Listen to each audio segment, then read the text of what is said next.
தூதர் பெருமானார் நபிகள் நாயகம் ஸல்லல்லாஹு அலைஹி வஸல்லம் அவர்கள் மீதும் அன்னாரை பின்பற்றி வாழ்ந்த சஹாபாக்கள், தாபியீன்கள், தபஉ தாபியீன்கள், நல்லடியார்கள் எம் அனைவர்கள் மீதிலும் என்றென்றும் எப்போதும் உண்டாகட்டுமாக. கணியத்திற்கும் பெருமதிப்புக்கும் உரிய அல்லாஹுடைய நல்லடியார்களே, அன்பு சகோதரர்களே, புனிதமிக்க ரமலானுடைய தினத்தில் அல்லாஹுக்காக நோன்பு நோற்ற நிலையில் புனிதமிக்க வெள்ளிக்கிழமையை அடைந்தவர்களாக ஹுத்பாவுடைய கடமைக்காக நாம் எல்லாம் அல்லாஹுடைய இந்த மாளிகையிலே ஒன்று குழுமி இருக்கிறோம். நாம் நோன்பு நோற்றிருக்கிற புனிதமிக்க இந்த ரமலானுடைய மாதத்தினுடைய நாட்கள் மிக வேகமாக என்னையும் உங்களையும் விட்டு சென்று கொண்டிருக்கிற இந்த நிலையில் நானும் நீங்களும் இருந்து கொண்டிருக்கிற இந்த இறுதி 10 நாட்கள், அதிலும் ஓரிரண்டு தினங்களை நாம் கடந்து இன்னும் ஒரு சில தினங்கள் தான் பெருநாளை நாம் அடைவதற்கு இருக்கிறது என்கிற நிலையில் இருக்கிற இந்த மீதமுள்ள நாட்களை நாம் நன்மைகளை கொள்ளையடிப்பதில், ஆளுக்கால் முந்தி சுவனம் செல்வதில் எந்த அளவுக்கு பயன்படுத்தி கொள்ள வேண்டும் என்பதை கருப்பொருளாக கொண்டு அதனோடு தொடர்புபட்ட சில சட்டங்களையும் சொல்லி இந்த ஹுத்பா பிரசங்கத்தை அமைத்துக் கொள்ளலாம் என்று ஆசைப்படுகிறேன். கணியத்துக்குரிய சகோதரர்களே, அல்லாஹுடைய நல்லடியார்களே, இந்த புனிதமிக்க ரமலானுடைய மாதத்தில் அல்லாஹு ரப்புல் ஆலமீன் எனக்கும் உங்களுக்கும் செய்த மிக பெரும் அருட்கொடை என்ன அப்படின்னு கேட்டால், 2 மிக பெரும் அருட்களை அல்லாஹு ரப்புல் ஆலமீன் இந்த ரமலானுடைய மாதத்தில் எங்களுக்கு வழங்குவதாக வாக்குறுதி அளித்திருக்கிறான். முதலாவது அல்லாஹுடைய அருள், மனிதனாக இந்த உலகத்தில் சதா பாவம் செய்து கொண்டிருக்கிற எங்களுக்கு இந்த ரமலானுடைய நோன்பின் ஊடாக அல்லாஹுடைய மகுஃபிரத்தை, அல்லாஹுடைய பாவ மன்னிப்பை அல்லாஹ் வழங்குவதாக எங்களுக்கு வாக்களித்திருக்கிறார். அந்த அடிப்படையில் இந்த புனிதமிக்க ரமலானுடைய மாதத்தில் நாங்கள் நோற்ற நோன்புகளும் நோற்க இருக்கிற நோன்புகளும் நாம் செய்த பாவங்களுக்கு முழுமையான பரிகாரமாக அமைய இருக்கிறது என்கிற அடிப்படையான செய்தியை கணியத்துக்குரிய சகோதரர்களை நாங்கள் புரிந்து கொள்ள வேண்டும். யார் ஈமானோடும் நன்மையை எதிர்பார்த்தும் ரமலானுடைய மாதத்தில் நோன்பு வைக்கிறாரோ அவருடைய முன் சென்ற சிறு பாவங்களை எல்லாம் நாம் மன்னித்து விடுகிறோம் என்று அல்லாஹ் சொல்கிறான். மன் காம ரமலான ஈமானன் வஹ்திசாபன் குஃபிர லஹு மா தகத்தம மின் தன்பி. யார் ரமலானில் ஈமானோடும் நன்மையை எதிர்பார்த்தும் நின்று வணங்குகிறாரோ அல்லாஹுக்காக கியாமுல் லைல் தொழுகையில், அவருடைய முன் சென்ற பாவங்களையும் நாம் மன்னிக்கிறோம் என்று இது சம்பந்தமாக வரக்கூடிய எல்லா செய்திகளிலும் இந்த மாதம் முழுக்க முழுக்க மகுஃபிரத்துக்குரிய மாதம், உங்களுடைய பாவங்கள் மன்னிக்கப்படுகிற மாதம் என்கிற சுபசோபன செய்தியை அல்லாஹ் சொல்கிறான். இரண்டாவது, ஒரு மூமினுக்கு தேவையான மிக முக்கியமான அம்சம், இந்த உலகத்தில் எவ்வளவோ சிரமப்பட்டாலும் நானும் நீங்களும் ஆசை வைப்பது சுவர்க்கம். அதற்காக இந்த உலகத்தில் எவ்வளவு இன்னல்களையும் நாங்கள் தாங்குவதற்கு தயாராக இருக்கிறோம். ஏனென்றால் அந்த சுவர்க்கத்தினுடைய இன்பங்கள் விலை மதிக்க முடியாது. அந்த சுவர்க்கத்தினுடைய இன்பங்களை எந்த கண்ணும் பார்த்திராது. அந்த சுவர்க்கத்தினுடைய இன்பங்களை எந்த உள்ளமும் சிந்தித்து பார்த்திராத அளவுக்கு மிக பிரம்மாண்டமான ஒரு சுவர்க்கத்தை அல்லாஹ் ரப்புல் ஆலமீன் குறிப்பாக நோன்பாளிகளுக்கு தயார்படுத்தியிருக்கிறான் என்று சொல்கிறார். அவர்கள் ரையான் என்று சொல்கிற வாயிலின் ஊடாக போவார்கள். நோன்பாளிகளை தவிர வேறு யாரும் அந்த வாயிலின் ஊடாக நுழைய முடியாது. நோன்பாளிகள் அந்த ரையான் என்று சொல்லக்கூடிய வாயலால் சுவனம் நுழைந்து விட்டால் அந்த வாயல் பூட்டப்பட்டு விடும் என்று ரசூலுல்லாஹ் சொன்னார்கள். எனவே கணியத்துக்குரிய சகோதரர்களே, இந்த ரமலானுடைய மாதத்தில் அல்லாஹ் ரப்புல் ஆலமீன் எனக்கும் உங்களுக்கும் வாக்களித்த இரண்டாவது செய்தி, இந்த ரமலானுடைய மாதத்தில் யாரெல்லாம் அல்லாஹுக்காக சரியான ஈமானோடும் நன்மையை எதிர்பார்த்தும் நோன்பு நோற்றார்களோ அவர்களுக்கு எல்லை இல்லாத நன்மை தந்து அவர்களை சுவர்க்கத்திற்கு அனுப்புவதாக அல்லாஹ் சொல்கிறார். அல்லாஹ் சொல்லுவதாக ரசூலுல்லாஹ் சொன்னார்கள், ஆதமுடைய மகன் செய்யக்கூடிய எல்லா அமல்களும் அவனுக்குரியது இல்ல சியாம், நோன்பு என்கிற இபாதத்தை தவிர. ஃபஇன்னஹு லீ வ அன அஜ்ஸி பிஹி, நோன்பு எனக்குரிய இபாதத்தாகும், அதற்கு நானே எல்லை இல்லாமல் கூலி கொடுக்கிறேன் என்று அல்லாஹுடைய தூதர் ஸல்லல்லாஹு அலைஹி வஸல்லம் அவர்கள் அல்லாஹ் சொல்லி காட்டுவதாக சொன்னார்கள். எனவே எப்படி இந்த ரமலானுடைய மாதம் பாவ மன்னிப்புக்குரிய மாதமோ அதே மாதிரி நானும் நீங்களும் சுவனம் செல்வதற்குரிய எல்லை இல்லாமல் நன்மை வழங்கப்படுகிற ஒரு மாதம். எனவே கணியத்துக்குரிய சகோதரர்களே, இந்த ரமலானுடைய மாதத்தில் இப்பொழுதுதான் ரமலானை ஆரம்பித்தோம் என்கிற மாதிரியான ஒரு நிலை எங்களுடைய உள்ளத்தில் இருக்கிறது. அதற்குள் 20-22 நோன்புகள் எங்களை விட்டும் கடந்து விட்டது. இன்னும் ஒரு சில தினங்களை கடந்து விட்டால் ரமலானுடைய மாதம் எங்களை விட்டும் கடந்து விடும். அந்த அளவுக்கு காலச்சக்கரம் மிக வேகமாக சுழன்று கொண்டிருக்கிற இந்த காலப்பகுதியில் நானும் நீங்களும் அடைந்திருக்கிற ரமலானுடைய மாதத்திலும் மிக சிறப்பான தினங்கள் இந்த இறுதி 10 தினங்கள். அதிலும் அல்லாஹ் ரப்புல் ஆலமீன் உலகத்தாருக்கு அருட்கொடையாக இறக்கிய திருமறை குர்ஆன் இறக்கப்பட்ட லைலத்துல் கத்ர் என்று சொல்லக்கூடிய மகத்துவமான இரவை உள்ளடக்கிய இறுதி 10 நானும் நீங்களும் இருந்து கொண்டிருக்கிறோம். இந்த இறுதி 10 கண்ணியத்துக்குரிய சகோதரர்களே, அல்லாஹ் ரப்புல் ஆலமீன் சொல்கிறான், இன்னா அன்ஸல்னாஹு ஃபீ லைலத்தில் கத்ர். உலக முஸ்லிம்களுக்கு, உலக மக்களுக்கு வழிகாட்டியாக இறக்கப்பட்ட திருமறை குர்ஆன் லைலத்துல் கத்ருடைய இரவில் இறக்கப்பட்டது என்று அல்லாஹ்வுடைய திருமறை சொல்லி காட்டுகிறது. வமா அத்ராக மா லைலத்துல் கத்ர். நபியே, லைலத்துல் கத்ர் என்றால் உங்களுக்கு என்ன என்று அறிவித்தது எது? அப்படி என்றால் என்ன என்று உங்களுக்கு தெரியுமா? லைலத்துல் கத்ரி கைரும் மின் அல்ஃபி ஷஹர்.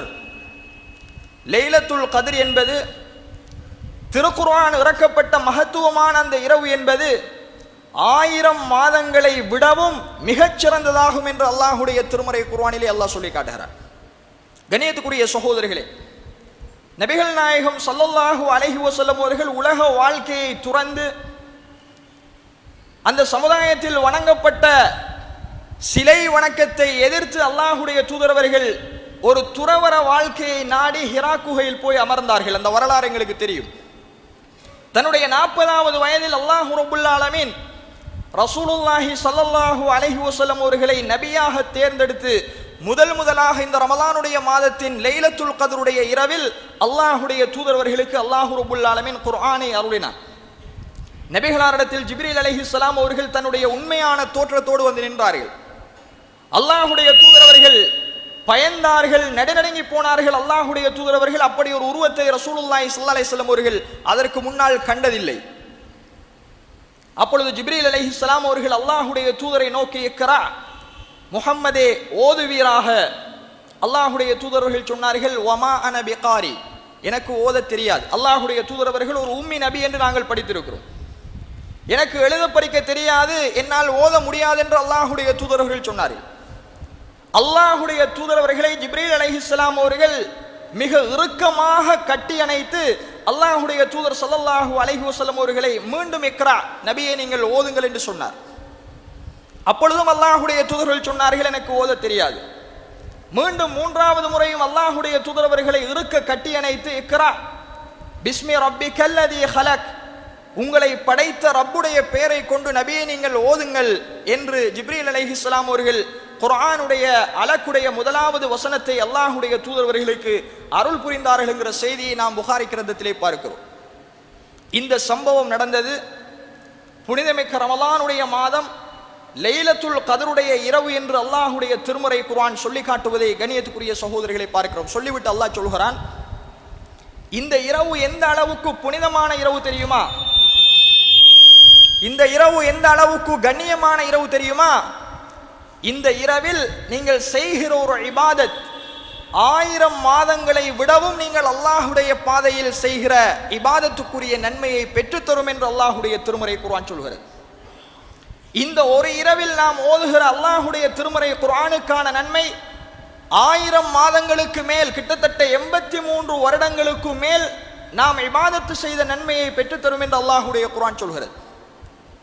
இந்த ஒரு இரவில் நாம் தொழுகிற கியாமுல் லைல் தொழுகை கண்ணியத்துக்குரிய சகோதரர்களை 83 வருடங்களுக்கு மேல் இபாதத்து செய்த நன்மையை பெற்றுத்தரும். இப்படி ஒரு சிறப்பை அல்லாஹ் ரப்புல் ஆலமீன் தான் படைத்த எந்த நாட்களுக்கும் வைக்கவில்லை என்று குர்ஆன் சொல்கிறது.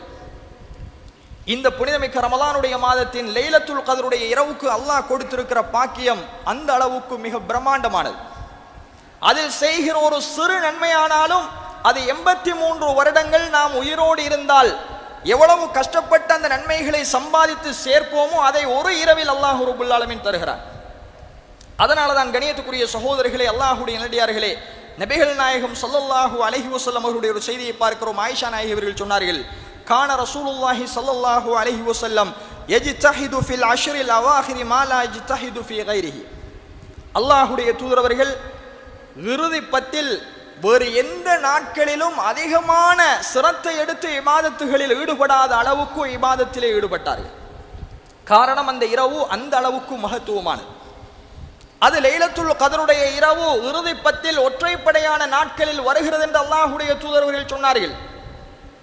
அந்த இரவை ஒரு மூமின் அடைவதென்பது அவனுடைய வாழ்க்கையில் அவன் என்னதான் நன்மைகளை சம்பாதித்தாலும் அந்த ஒரு இரவை அடைவதற்கு அது ஈடாகாது என்பதை அல்லாஹ்வுடைய திருமறை குர்ஆன் சொல்கிறது. 1000 மாதங்கள் சிறப்பு என்று அல்லாஹ் சொல்லவில்லை. அல்லாஹ் சொல்கிறான், ஹைரும் மின் அல்ஃபி ஷஹர், 1000 மாதங்களை விடவும் சிறந்தது அந்த ஒரு இரவை நாங்கள் ஹயாத்தாக்குவது, அந்த ஒரு இரவை நானும் நீங்களும் அடைந்து கொள்வது. அதிலே அல்லாஹ் ரப்புல் ஆலமீன் மிக பெரும் ஹிக்மத்தை வைத்திருக்கிறான் என்கிற செய்தியை எல்லாம் நாங்கள் பார்க்கிறோம்.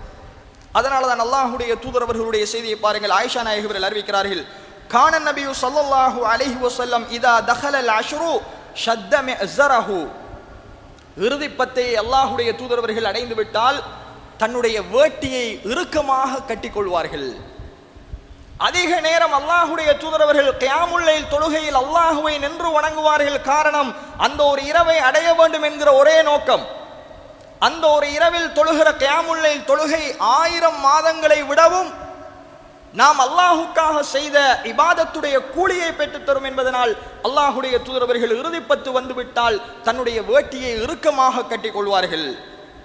வஅஹ்யா லைலஹு, இறுதி பத்தில் அல்லாஹ்வுடைய தூதர் அவர்கள் இரவுகளை உயிர்ப்பிக்கக்கூடியவர்களாக இருந்தார்கள். நபிகளார் இரவில் தூங்க மாட்டார்கள். அல்லாஹ்வுடைய தூதர் அவர்கள் இரவை முழுவதுமாக இபாதத்து செய்வதில் கழித்தார்கள். வஅய்கல அஹ்லஹு, அல்லாஹ்வுடைய தூதர் மாத்திரம் இபாதத்து செய்யாமல் தன்னுடைய குடும்பத்தாரையும் அல்லாஹ்வுடைய தூதர் அவர்கள் எழுப்பிவிடக்கூடியவர்களாக இருந்தார்கள் என்ற செய்தியை புகாரியிலே பார்க்கிறோம். அப்ப நபிகள் நாயகம் ஸல்லல்லாஹு அலைஹி வஸல்லம் அவர்கள் இவ்வளவு சிரமப்பட்டு இவ்வளவு முக்கியத்துவம் கொடுத்து இந்த இறுதிப்பத்தை கழித்திருக்கிறார்கள் என்று சொன்னால் அதற்கு ஒரே ஒரு காரணம்தான், லைலத்துல் கத்ருடைய அந்த மகத்துவமான இரவை அடைய வேண்டும். அந்த இரவை அடைந்து விட்டால் கிட்டத்தட்ட அவர் 83 வருட காலம் இந்த உலகத்தில் வாழ்ந்தாலும் அவ்வளவுக்கு நன்மையை சம்பாதிக்க முடியாது. ஆக குறைந்தது ஒரு 50 வயது அல்லது 60 வயது வரையும் தான் இந்த உலகத்தில் நாங்கள் வாழ போகிறோம். ஆக கூடினால் ஒரு 70, 75. ஆனால் கணியத்துக்குரிய சகோதரர்களே, இவ்வளவு காலம் வாழ்ந்து நாங்கள் தொழுதாலும், இவ்வளவு காலம் வாழ்ந்து நாங்கள் நன்மைகளை சம்பாதித்து கொள்ளையடித்தாலும் இந்த ஒரு இரவில் நாம் செய்கிற இபாதத்தில் கிடைக்கிற நன்மை அத்தனை ஆண்டுகளுக்கும் கிடைக்காது. இந்த 1000 மாதங்களை விடவும் சிறந்த நன்மைகளை பெற்றுத்தரக்கூடிய ஒரு இரவை அல்லாஹ்வுடைய தூதரவர்கள் மிஸ் பண்ணவில்லை. அதில் அல்லாஹ்வுடைய தூதரவர்கள் பொடுபோக்காக இருக்கவில்லை.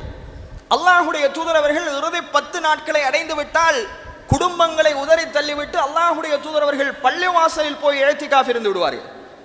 பள்ளியில் அல்லாஹ்வுடைய தூதரவர்கள் குர்ஆன் ஓதுவது, அமல் செய்வது, திக்ர் செய்வது, கியாமுல் லைல் தொழுவது என்று நபிகளாருடைய முழு வணக்க வழிபாடுகளும் உலகத்தை துறந்து பள்ளியில் தான் இருக்கும். சாப்பாடு பள்ளிவாசலுக்கு வரும்.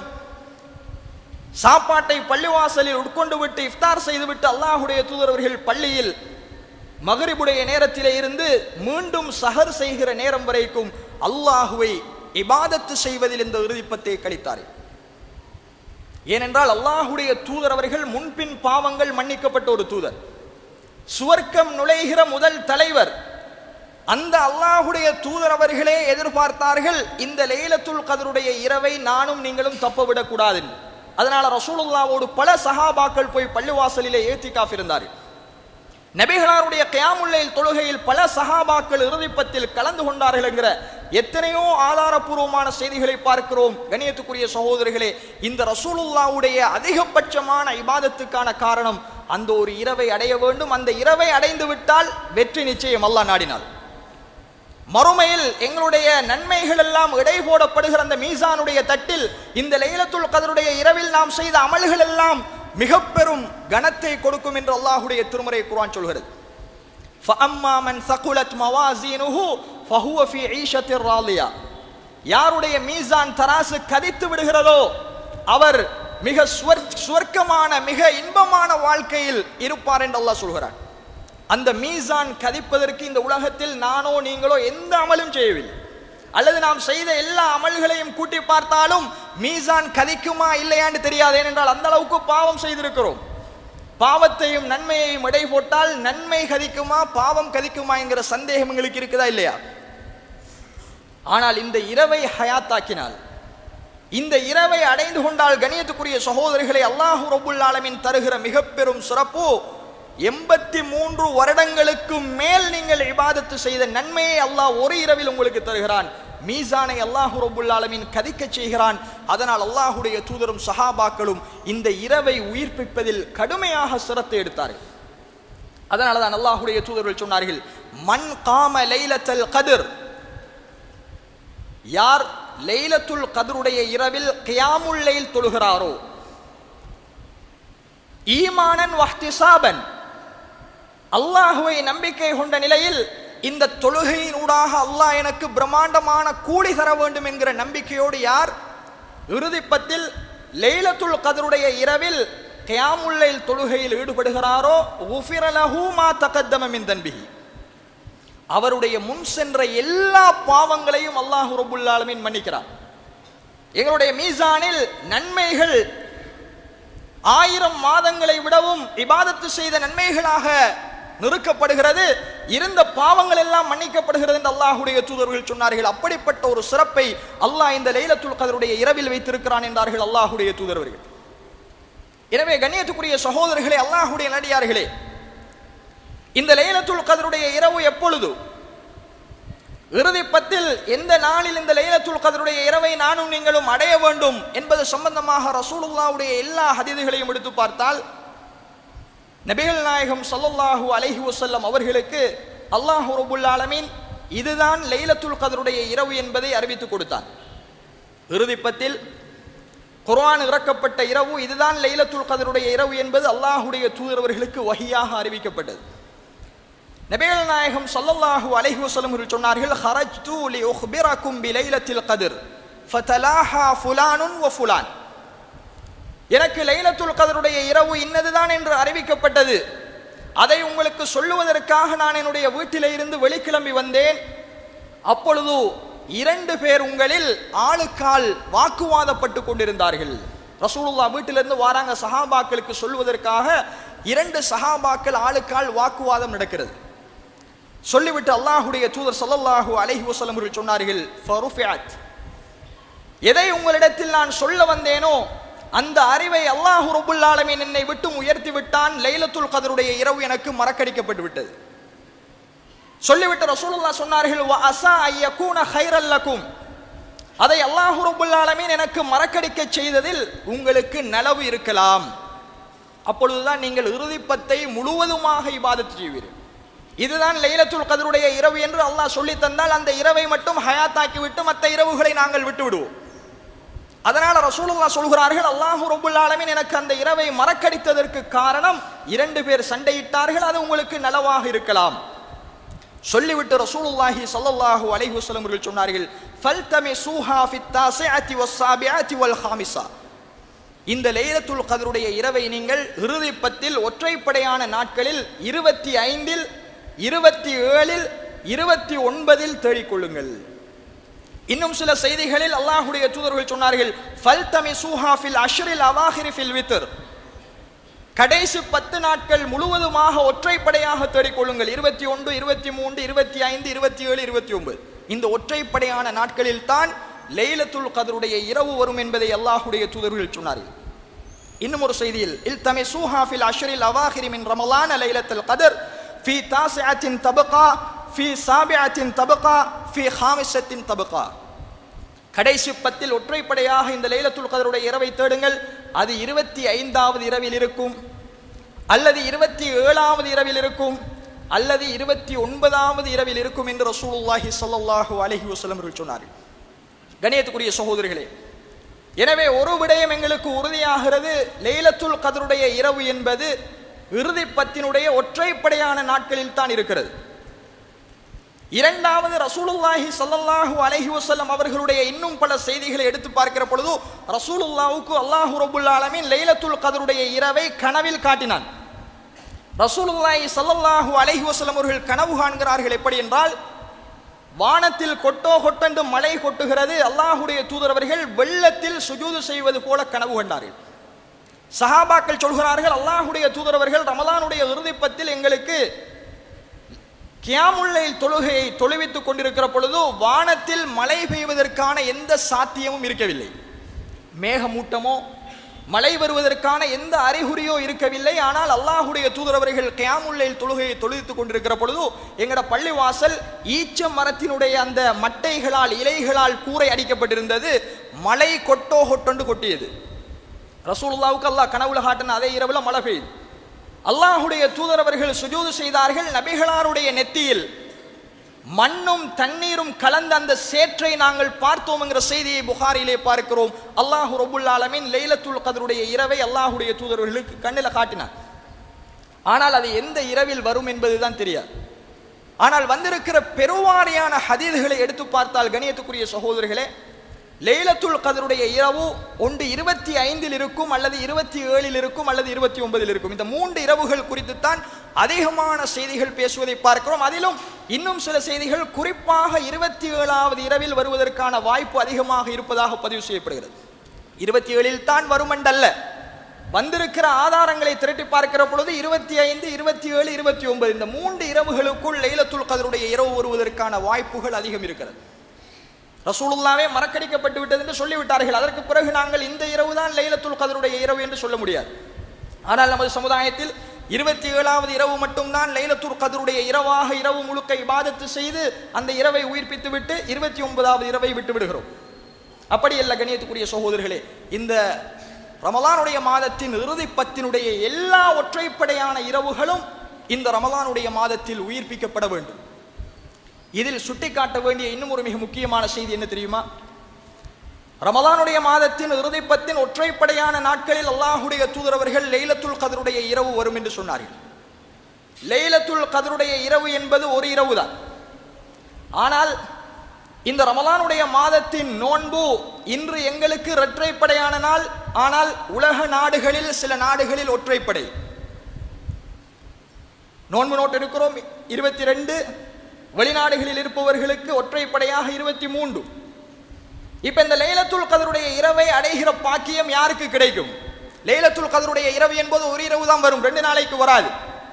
சவுதிக்கு ஒரு லைலத்துல் கத்ர், இலங்கைக்கு ஒரு லைலத்துல் கத்ருடைய இரவு வராது. கண்ணியத்துக்குரிய சகோதரர்களே, முழு உலகத்திற்கும் ஒரு லைலத்துல் கத்ருடைய இரவை தான் அல்லாஹ் சொன்னான். ஒரு நாள் தான் குர்ஆனும் இறக்கப்பட்டது. குர்ஆன் 2 நாள் இறங்கவில்லை. இப்போ ஒரு கவலை இருக்கிறது, என்ன தெரியுமா? வெளிநாடுகளில் ஒற்றைப்படையான நாட்களில் எங்களுக்கு இரட்டைப்படையான நாளாக இருக்கிறதே. இப்ப எங்களுக்கு லைலத்துல் கத்ருடைய இரவு எங்கட ஒற்றைப்படையான நாட்களில் வருமா, அவர்களுடைய ஒற்றைப்படையான நாட்களில் வருமா? இன்னும் தீர்க்கப்படாத ஒரு பிரச்சனையாக இந்த பிறையினுடைய பிரச்சனை ஓடிக்கொண்டிருப்பதை நாம் பார்க்கிறோம். அது கருத்து வேறுபாடான விடயம், அது வேறாக இருந்தாலும், அது தனித்தலைப்பாக பேசப்பட வேண்டுமாக இருந்தாலும் எங்களுடைய பொது அறிவு அதை ஏற்றுக்கொள்வதில்லை. பிறை ஒன்றுதான், லைலத்துல் கத்ருடைய இரவும் ஒன்றுதான், உலகம் அளிக்கப்படுகிற நாளும் ஒன்றுதான், குர்ஆன் இறக்கப்பட்ட அந்த நாளும் ஒன்றுதான். ஆனால் நாட்டுக்கு நாடு பிறையில் நாங்கள் வேறுபட்டதனால் லைலத்துல் கத்ருடைய இரவை யார் அடைவது?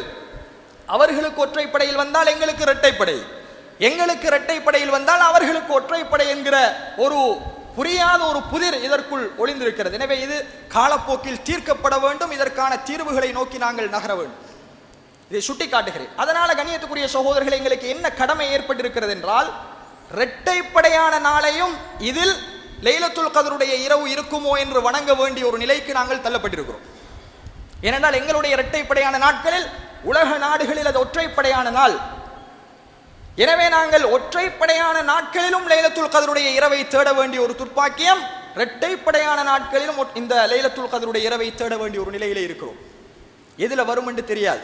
நாட்டுக்கு நாடு பிறை வித்தியாசப்படுவதனால் எல்லோரும் ஒரு பிறையில் இல்லாமல் உம்முற நாட்டுக்கு ஒரு பிறை, எங்களுடைய நாட்டுக்கு ஒரு பிறை என்பதனால் லைலத்துல் கத்ருடைய இரவு யாருக்கு கிடைக்கும் என்கிற ஒரு கேள்வி எழுந்திருக்கிறது. எனவே கண்ணியத்துக்குரிய சகோதரர்களே, அல்லாஹ்வுடைய நல்லடியார்களே, அது ஒரு கருத்து வேறுபாடான அம்சமாக இருந்தாலும் நாங்கள் அதை தவறவிடக் கூடாது என்று சொன்னால், எமது நாட்டினுடைய ஒற்றைப்படையான நாட்களை மட்டும் நம்பி நாங்கள் அமல் செய்து ஏமாந்து விடக்கூடாது. எமது நாட்டினுடைய ஒற்றைப்படையான நாட்களிலும் வரலாம், அது அல்லாஹ்விடத்தில் சரியாக இருந்தால். வெளிநாடுகளினுடைய ஒற்றைப்படையான நாட்களிலும் வரலாம், அது அல்லாஹ்விடத்தில் சரியாக இருந்தால். எனவே ஒரு மூமினை பொறுத்தவரைக்கும் இறுதிப்பத்தினுடைய ஒவ்வொரு நாளையும் நாங்கள் ஈமான் கொள்ள வேண்டும். இன்றைக்கு லைலத்துல் கத்ராக இருக்குமோ?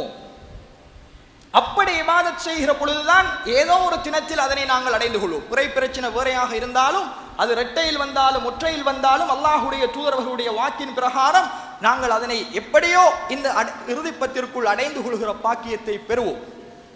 எனவே கண்ணியத்துக்குரிய சகோதரர்களே, அல்லாஹுடைய நல்லடியார்களே, இந்த இறுதிப்பத்தில் அல்லாஹுடைய தூதர் ஸல்லல்லாஹு அலைஹி வஸல்லம் அவர்கள் அதிகமாக செய்த மிக முக்கியத்துவம் கொடுத்த ஒரு இபாதத் தான் கியாமுல் லைல் தொழுகை. நபிகளாருடைய கியாமுல் லைல் தொழுகையை பாருங்கள். ஒரு ரக்காத்தில் அல்லாஹுடைய தூதர் அவர்கள் மொத்தம் தொழுதது 11 ரக்காத்.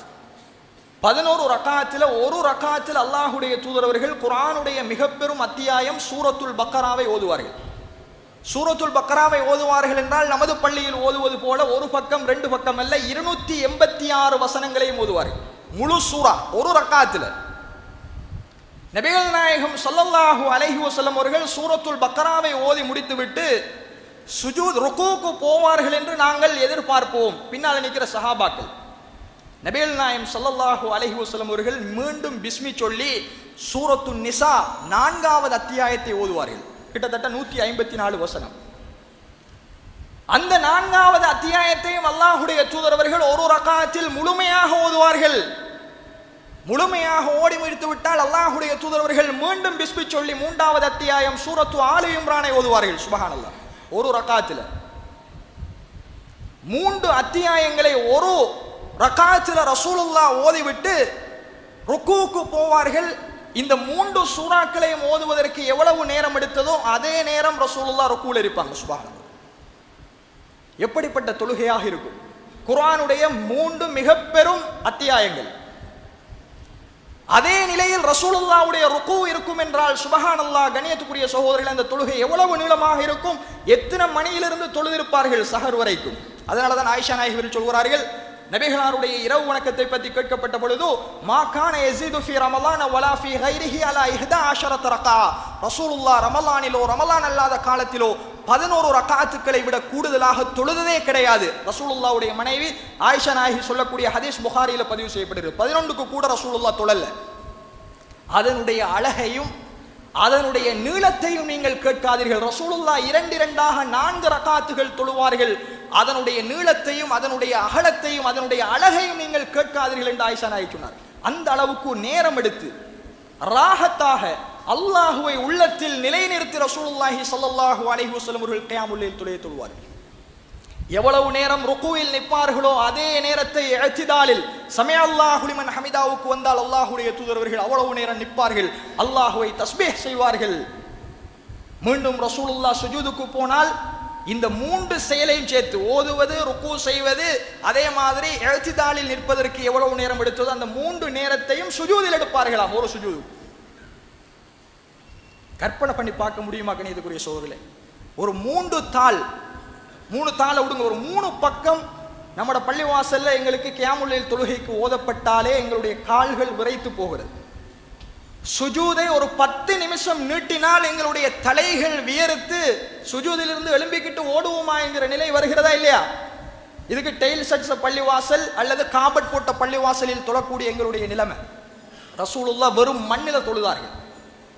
அல்லாஹுடைய தூதர் ஸல்லல்லாஹு அலைஹி வஸல்லம் அவர்கள் பள்ளிவாசலில் பாயால் ஒரு அரண் அமைத்து அதில் அல்லாஹுடைய தூதர் அவர்கள் ஜமாத்தாக தொழுவித்தார்கள். மண்ணில் தொழுத அந்த சமுதாயத்துடைய தொழுகை இவ்வளவு நீளமாக இருந்ததென்றால் காரணம் இந்த லைலத்துல் கத்ருடைய இரவை அடைய வேண்டும். ஒரு வினாடியும் மிஸ் பண்ணக்கூடாது. அந்த இரவில் முழுவதுமாக நன்மையை கொள்ளடிப்பது. ஒரு நன்மைக்கு 1000 மாதங்களை விட இபாதத்து செய்த நன்மையை அல்லாஹ் தருகிறான் என்று ரசூலுல்லாஹ் சொன்னார். இப்ப கண்ணியத்துக்குரிய சகோதரர்களை உள்ளத்தில் கை வைத்து கேளுங்கள், எவ்வளவு பெருமதியான இறுதிப்பத்தில் நானும் நீங்களும் இருந்து கொண்டிருக்கிறோம். உயிர்ப்பிக்கப்பட வேண்டிய இந்த லைலத்துல் கத்ருடைய இரவுகள் கடை வீதிகளில் எங்களுடைய சமுதாயத்தால் உயிர்ப்பிக்கப்பட்டுக் கொண்டிருக்கிறது. பெருநாளைக்கு உடுப்படுக்க வேண்டும் என்பதில் மாற்று கருத்தில்லை. அதற்கு இந்த இரவுகளை அல்லாஹுக்காக பயன்படுத்தாதீர்கள். பகல் வேளையில் அல்லது காலை பொழுது போய் உடுப்படுங்கள், பிரச்சனை இல்லை. 8 மணிக்கு உடுப்படுக்க போனால் 12 மணி, 1 மணி, 2 மணி வரைக்கும் எங்களுடைய இரவுகள் எல்லாம் கடைகளில் ஹயாத்தாக்கப்படுமாக இருந்தால் இந்த உண்மைகளை விளங்கிய எங்களை விட துர்ப்பாக்கியசாலிகள் வேறு யாரும் இல்லை என்பதை கண்ணியத்துக்குரிய சகோதரர்களை நாங்கள் புரிய வேண்டும். எனவேதான் இந்த இரவுகளை நமது பள்ளிவாசலில் இரவு 1:45 கியாமுல் லைல் தொழுகை ஜமாத்தாக நடத்தப்படுது, ஆண்கள் பெண்களுக்கு. மாஷா அல்லாஹ், நிறைய சகோதரர்கள் வருகிறார்கள். நீங்களும் இன்றையிலிருந்து எல்லோரும் கலந்து கொள்ள வேண்டும். அல்லாஹ் உங்களுக்கு ரஹ்மத் செய்வான். ஏனென்றால் லைலத்துல் கத்ருடைய இரவை நாங்கள் அடைய வேண்டும். அழகான கிராத்தை கொண்ட காரைகளால் தொழுகை நடத்தப்படுகிறது. பல பள்ளிவாசல்களில் தொழுகை நடக்கிறது. எனவே முடியுமான சகோதரர்கள் 11 ரக்காத்தை ரசூலுல்லாஹ் தொழுதார்கள் என்பதனால் சுன்னா அடிப்படையில் நாங்கள் தொழ வேண்டுமாக இருந்தால் நமது பள்ளிவாசலுக்கு வாருங்கள். 1:45 தொழுகை நடக்கும்.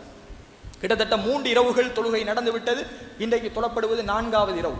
1:45 கிட்டத்தட்ட 3:45 வரைக்கும் நீண்ட நேரம் சுஜூது ருக்குவோடு நின்று நாம் அல்லாஹுவை வணங்குகிறோம்.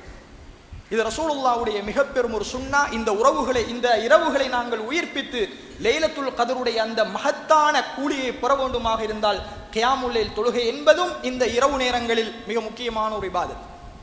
அதனோடு சேர்த்து கண்ணியத்துக்குரிய சகோதரர்களே, கியாமுல் லைல் தொழுகை மட்டும்தான் லைலத்துல் கத்ருடைய இரவில் செய்யப்படுகிற இபாதத் அல்ல. கியாமுல் லைல் தொழுகையும் ஒன்று. அதே மாதிரி குர்ஆன் ஓதுவது, அல்லாஹ்வை திக்ர் செய்வது, அதிகமாக தான தர்மங்களில் ஈடுபடுவதும் இந்த லைலத்துல் கத்ருடைய இரவில் நாம் செய்ய வேண்டிய மிக முக்கியமான ஒரு அமல். இந்த லைலத்துல் கத்ருடைய இரவில் நாம் கொடுக்கிற ஒரு தர்மம் 83 வருஷம் நாங்கள் இருந்து தர்மம் செய்தால் எவ்வளவு நன்மை கிடைக்குமோ அதை விடவும் கூடுதலான நன்மையை அல்லாஹ் ரப்பல் ஆலமீன் தருகிறான்.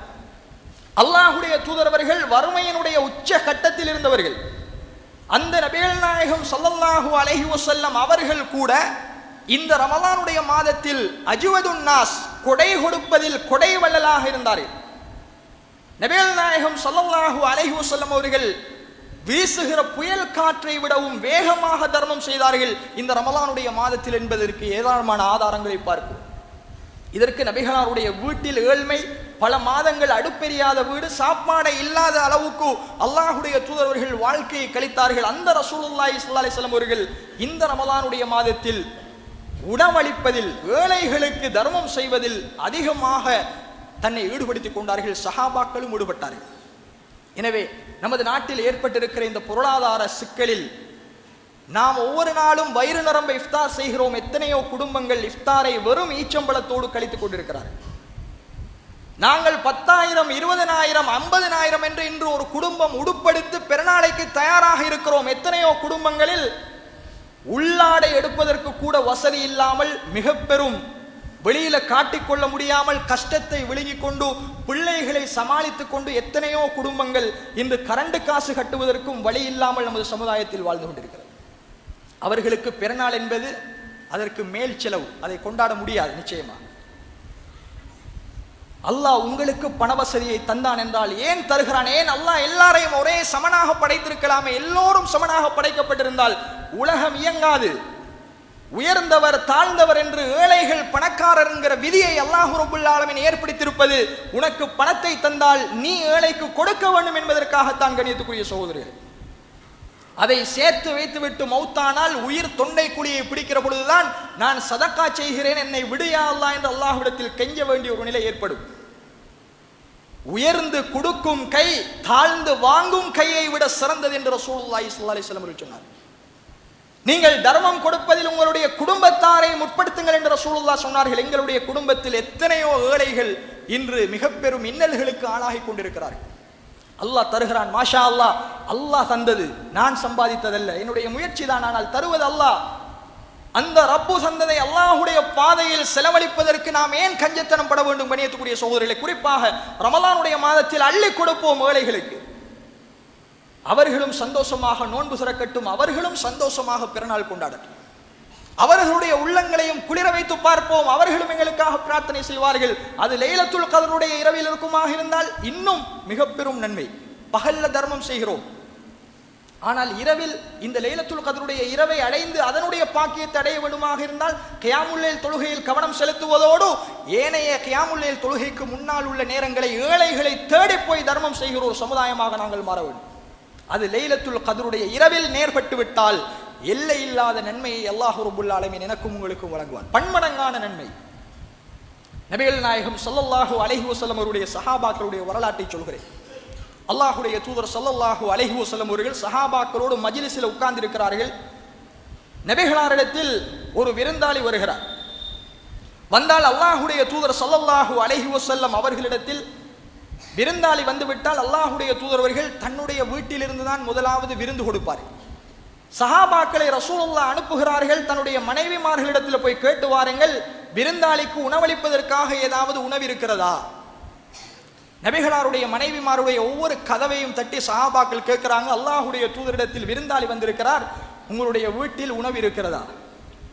எல்லா மனைவிமாரும் சொன்னார்கள், மா மஅனா இல்லல் மா, எங்கட்ட தண்ணியை தவிர வேறு ஒன்றுமில்லை. மதீனத்து தலைவருடைய வீட்டில் தண்ணீரை தவிர ஒரு சாப்பாடும் இல்லை என்று திருப்பி அனுப்பிவிட்டார்கள். ரசூலுல்லாஹ்வுடைய மஜ்லிஸுக்கு வந்து சொல்கிறார்கள், அல்லாஹ்வுடைய தூதரே, வீட்டுக்கு போனோம், எல்லா மனைவிமார்களும் கையை விரித்து விட்டார்கள், வீட்டில் சாப்பாடு தண்ணீரை தவிர வேறு எதுவும் இல்லையாம் யா ரசூலுல்லாஹ். அப்ப அல்லாஹ்வுடைய தூதரவர்கள் மதீனத்து அன்சாரி தோழர்களை பார்த்து கேட்டார்கள், தோழர்களே, இன்றைய தினம் இந்த விருந்தாளியை உங்களில் கவனிப்பது யார்? அபூ தல்ஹா ரலியல்லாஹு அன்ஹு அவர்கள் அல் அன்சாரி உடனடியாக எழுந்து சொன்னார், அல்லாஹ்வுடைய தூதரே, உங்களுடைய விருந்தாளியை நான் கவனிக்கிறேன் யா ரசூலுல்லாஹ் என்று தன்னுடைய விருந்தாளியை, ரசூலுல்லாஹ்வுடைய விருந்தாளியை வீட்டுக்கு கூட்டிட்டு போறார். வீட்டுக்கு கூட்டிட்டு போய் மனைவியை அழைத்து சொல்கிறார், அக்ரிமி லைஃப ரசூலில்லாஹ், இதோ வந்திருப்பவர் அல்லாஹ்வுடைய தூதருடைய விருந்தாளி, ரசூலுல்லாஹ்வுடைய விருந்தாளியை கண்ணியப்படுத்துங்கள். மனைவி கணவனை அழைக்கிறார், விருந்தாளி கூட வந்திருக்கிறார், சாப்பாடு கொடுக்க வேண்டும். இரகசியமாக மனைவி கணவனை அழைத்து சொன்னார், அல்லாஹ்வுடைய தூதருடைய விருந்தாளியை அழைத்து வந்திருக்கிறீர்கள், ஆனால் நமது வீட்டில் சாப்பாடு இல்லை, குழந்தைகளுக்கு மட்டும்தான் இரவு சாப்பாடு இருக்கிறது, இரவு நேரம் குழந்தைகளுக்கு மட்டும்தான் சொற்பமாக சாப்பாடு இருக்கிறது, இதற்குள் நீங்கள் விருந்தாளியையும் அழைத்து வந்திருக்கிறீர்கள், நமக்கு கூட சாப்பாடு தின்பதற்கு சாப்பாடு இல்லை என்று சொன்னார். கணவனுக்கும் மனைவிக்கும் இடையில் கண்ணியத்துக்குரிய சகோதரர்களை உரையாடல் நடக்குது. கணவன் சொல்கிறார், குழந்தைகள் சாப்பாடு கேட்டு எழும்பி அடம் பிடித்தால் அவர்களை ஏதாவது சாட்டு போக்கு சொல்லி தூங்க வைத்து விடுங்கள். வந்திருப்பது ரசூலுல்லாஹ்வுடைய விருந்தாளி, இருக்கிற சாப்பாட்டை எல்லாம் கொண்டு வந்து வையுங்கள், நாங்கள் சாப்பிடுவதற்கு உட்காருவோம். அப்பொழுது நீங்கள் லைட்டு கிடையாது, அந்த காலத்தில் விளக்குத்தான் பத்த வைப்பார்கள், விளக்கை கொண்டு வந்து ஏத்துங்கள். அந்த விளக்கை சரி செய்வது போல நாங்கள் சாப்பிட்டு கொண்டிருக்கிற பொழுது நீங்கள் விளக்கை அணைத்து விட வேண்டும். அந்த சாப்பாட்டை முழுக்க அவர்தான் சாப்பிட வேண்டும், நம்ம சாப்பிடுற மாதிரி சைக்கினை செய்வோம். கணவனும் மனைவியும் போடுகிற மஷூரா, அல்லாஹ் பார்த்து கொண்டிருக்கிறான் மேலிருந்து. ரெண்டு பேரும் சைக்கினை செய்வோம், ஆனால் நாங்கள் சாப்பிடக்கூடாது, அவரை நினைக்க வேண்டும் நம்மளும் சாப்பிடுவதாக. இப்படி ஒரு திட்டத்தை போட்டு சாப்பாடு கொண்டு வந்து வைக்கப்படுகிறது. ஒரே தட்டில் 3 பேரும் சாப்பிடுவதற்கு அமர்ந்தார்கள். புகாரில் வரக்கூடிய செய்தி. மனைவி கணவனுடைய சொல்லுக்கு கட்டுப்பட்டு குழந்தைகளை தூங்க வைத்துவிட்டு சாப்பாட்டையும் வைத்துவிட்டு விளக்கை கொண்டு வந்து ஏற்றி அந்த விளக்கை சரி செய்வது போல விளக்கை அணைத்து விட்டார். வீடு ஃபுல் இருட்டு.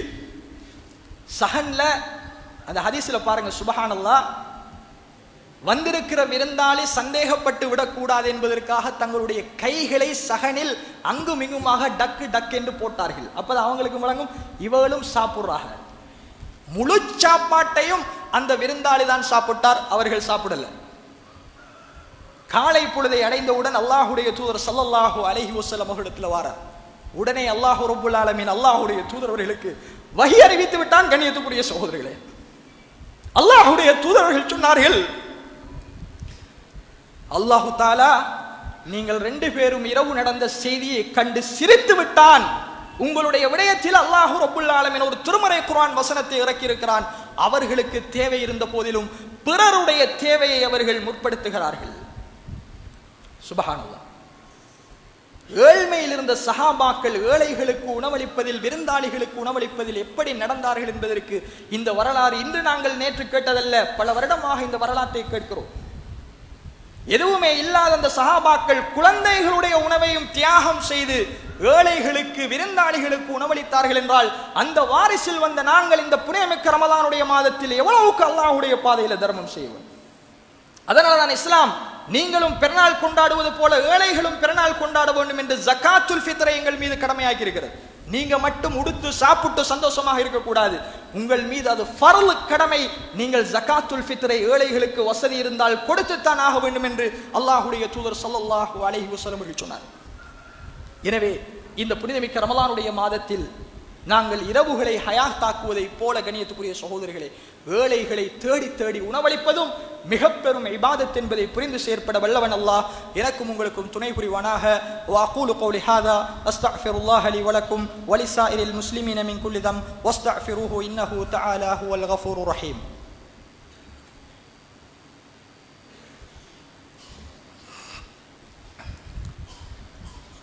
அல்ஹம்துலில்லாஹி ரப்பில் ஆலமீன் والصلاة والسلام على أشرف الأنبياء والمرسلين وعلى آله وصحبه أجمعين أما بعد. கண்ணியத்துக்குரிய சகோதரர்களே, அல்லாஹ்வுடைய நல்லடியார்களே, புனிதமிக்க இந்த ரமலானுடைய மாதத்தின் இறுதிப்பத்தை அடைந்திருக்கிற நாங்கள் எவ்வளவு முக்கியமாக ஏழைகளுக்கு உணவளிக்க வேண்டும் என்பதை நாங்கள் பார்த்தோம். அதனுடைய ஒரு பகுதியாக இஸ்லாம் எங்களுக்கு கடமையாக்கியிருப்பது ஜகாத்துல் ஃபித்ர் என்று சொல்லக்கூடிய ஒரு கடமை.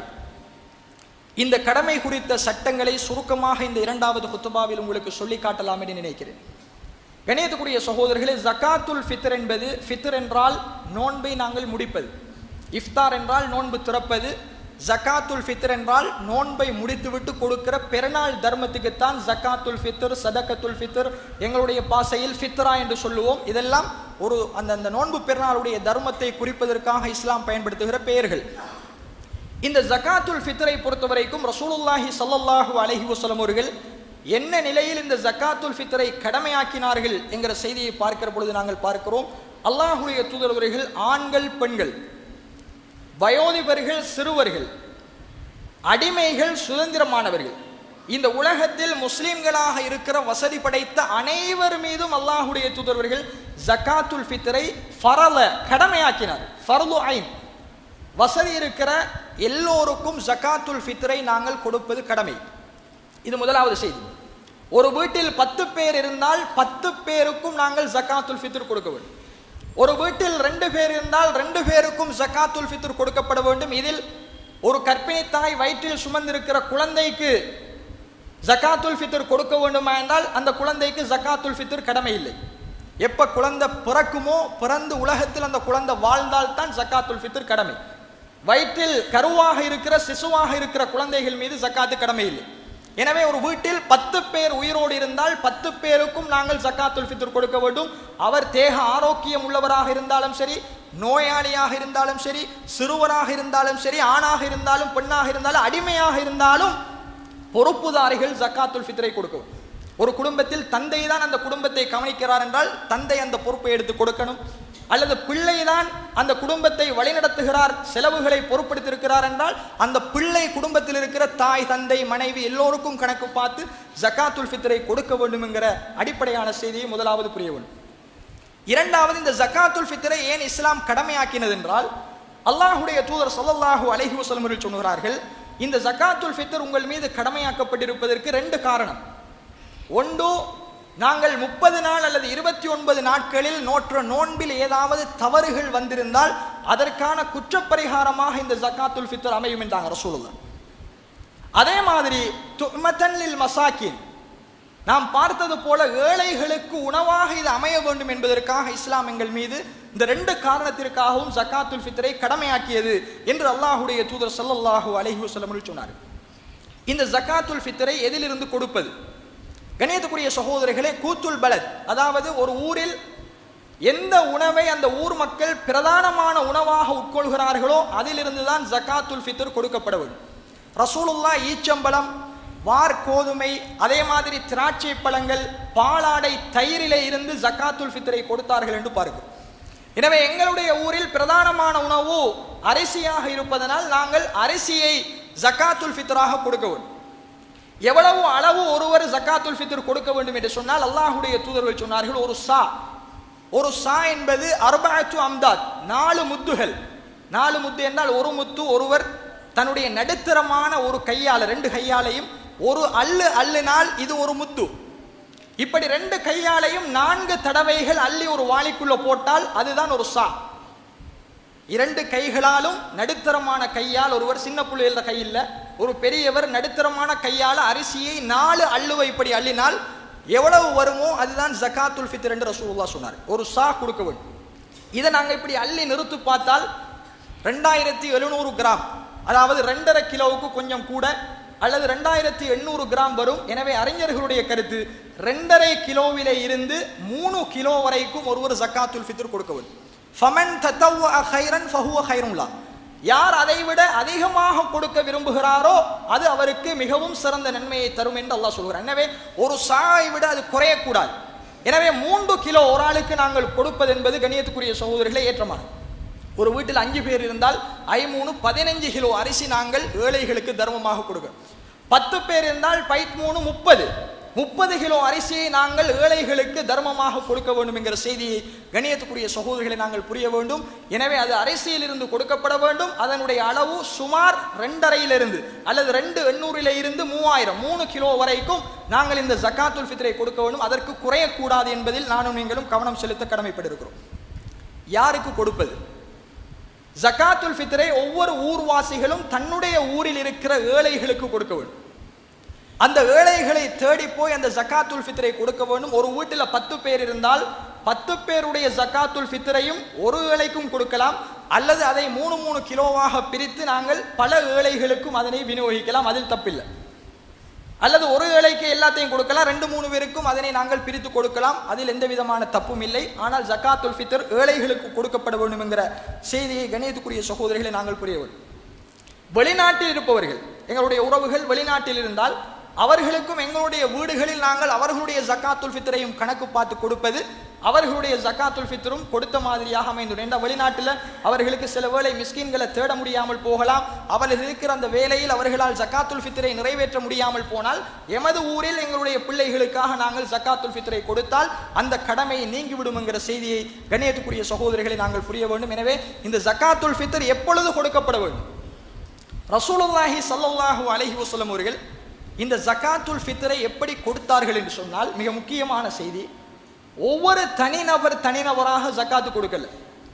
ஜக்காத்துல் ஃபித்ரை வசூலிப்பதற்காக அல்லாஹ்வுடைய தூதர் அவர்கள் அபூ ஹுரைரா ரலியல்லாஹு அன்ஹு அவர்களை நியமித்தார்கள். இந்த ஹதீஸ் எங்களுக்கு தெரியும். ஒரு நாள் அபூ ஹுரைரா ரலியல்லாஹு அன்ஹு அவருடைய வீட்டில் இருக்கிற சாப்பாடு பொருட்களை திருடுவதற்காக ஒரு மனிதன் வந்தார்.